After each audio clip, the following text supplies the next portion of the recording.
Good morning, students. I'm Marcia, your teacher in Cookery 10. We are now going to discuss all about soups. Do you know that soups is being served before the main dish? Why do you think soups is being served before the main dish? Do you have any idea? Let us now go to classifications of soups. There are two classifications of soups. The first is the clear soups and the second is the thick soup. So let us first discuss all about clear soups. Clear soups are based on a clear and thickened broth or stock. They may be served plain or garnished with a variety of vegetables and meat. They are very similar to stocks except that broths are based on meats rather than bones so that they are richer and have more defined flavor. Another type of clear soup is what you call the broth and bouillon. These are simple clear soup without solid ingredients. Broth and bouillons are similar to stock in technique and in cooking time. The major distinction between broth and stock is that broths can be served as is, whereas stocks are used in production of other dishes. So again, broth can be used as a soup and can be served without solid ingredients, whereas the stocks are used in production of other dishes. Another thin soup is the vegetable soup.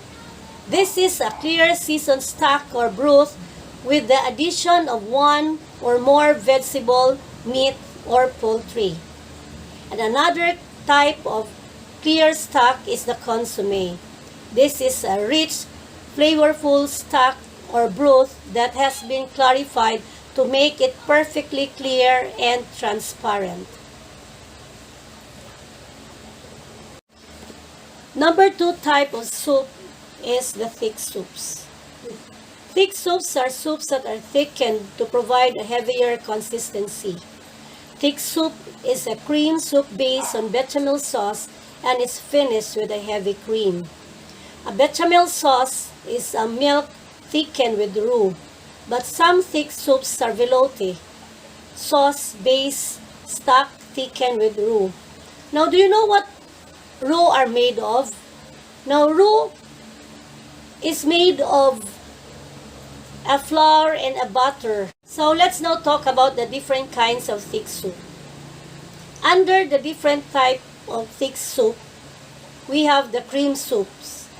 Cream soups are soups that are thickened with roux, pure money, liaison, or other thickening agents, plus milk or cream. Under these cream soups, we have the purees, the bisque, chowder, and veloutés. Purees are vegetable soup thickened with starch, while the bisque are thickened soups made from shellfish. The chowders are hearty soups made from fish, shellfish, or vegetables usually contain milk and potatoes. And veloutés are soup thickened with egg, butter, and cream.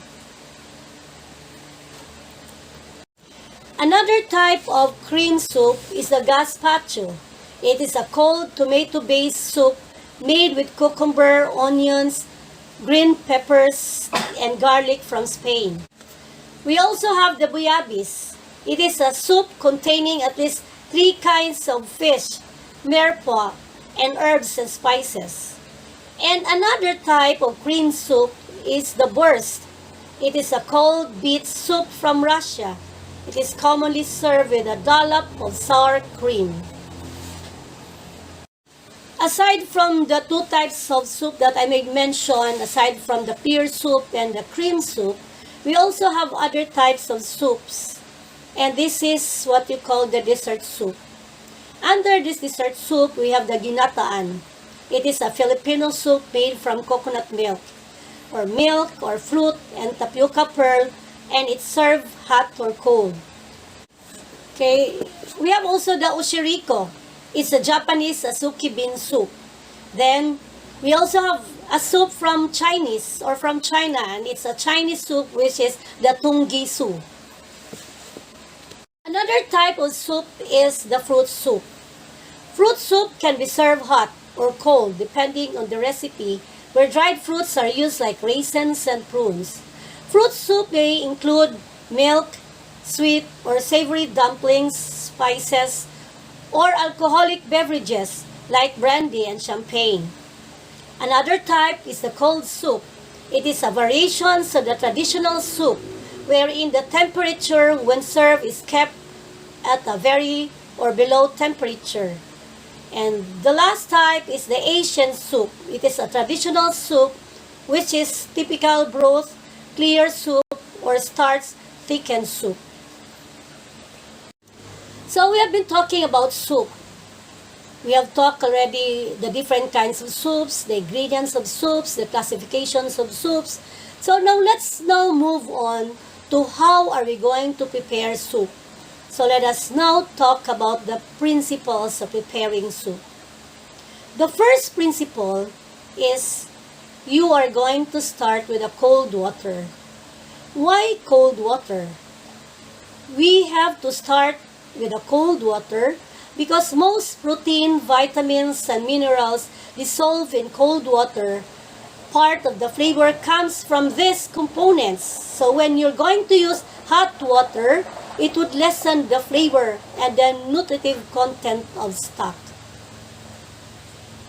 The second principle is to cut vegetable to approximate size for the type of stock. The size of cut helps the maximum flavor to be extracted. For example, if you're going to have a fish stock, naturally you're going to have a cut of a julienne, which is a thin strips of 1/4 inch thick and 2 to 3 inches long. As you know, the meat of the fish will be cooked only to 30 minutes. So that is why you only have to have the cut of a julienne cut. Then another example is, for example, you're going to have a brown stock. Now you can use a cut of the vegetable like the cube cut, because brown stock will be simmered for 4 to 6 hours and sometimes even 24 hours. Select your protein base. You have beef, chicken, pork, fish. All bones are washed, roasted, or blanched. Roasted for brown sauce and blanched for white stock. The fourth principle is to simmer. Simmer keep food just below boiling when cooking or heating it. Gentle extraction aid the flavor and nutrition. Boiling causes cloudiness through agitation of the ingredients. The fifth principle is to skim. Skimming is to remove a substance from the surface of a liquid. This is to keep your stock clear. Now, when you see that the stock is already boiling, you're going to skim the bubbles on the surface. Let's now move on to the cooking procedure on soups. So, this is all about cooking meats, poultry, and fish. Cuts of meat that are less tender should be added early in the cooking process. And poultry needs to be added early enough so that it cooks thoroughly. But for the fish should be added at the end of the cooking process, as you know that fish are easily cooked. For grain and pasta, allow a little more time in cooking. For beans and legumes, you're going to soak beans, lentils, and black-eyed peas. Then you should add water or liquid so that they will be fully cooked. For dense or starchy vegetables, a small diced cut of potatoes, carrots, and winter squashes will require 30 to 45 minutes to cook, while the green vegetables, they are only added during the final cooking, that is 15 to 20 minutes of cooking the soup.